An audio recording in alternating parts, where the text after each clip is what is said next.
Time before I came to the Vikes was really tied to the sport of track and field. I competed as an athlete. I competed for UVic for a few years. I started coaching with the university as almost like an assistant or a distant assistant coach.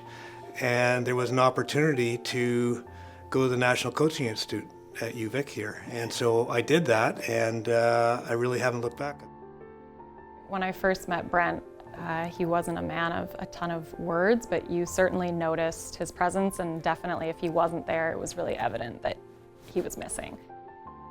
I think I've always just admired his consistency. You know, the number of road trips you go on, the number of weekends that you're coaching. You can't just take weekends off. You have to have athletes training. And he didn't just confine himself to the varsity season. He put a summer program on because that was necessary for athlete development, athlete expectations, and opportunity. I used to always say that you bring the work ethics and the heart, and we'll create the environment for you to be successful as an athlete, but also as a human being. I think Brent's dedication, 30 however many years, sort of speaks for itself. He was back in helping coach this year, and you can't really get rid of him in a lot of ways, and he's constantly giving back to our alumni program and helping build and develop that even further. This has become his second home. He's been so unbelievably generous with his time.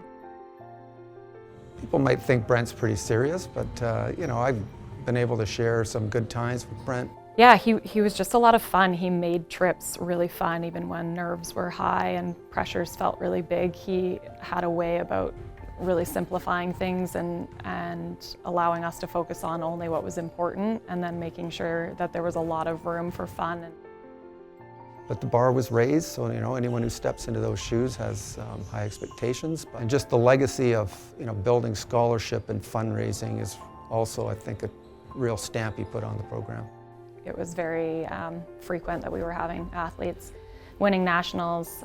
I think Brent, I don't even know how many CanWest and now U Sports was CIS titles, Coach of the Year that he had due to the middle distance events that we were kind of dominating.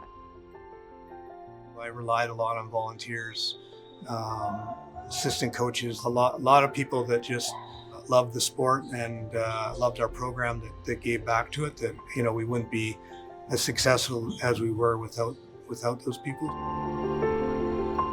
What stands out to me is the success of the athletes, not only on the track, but as people.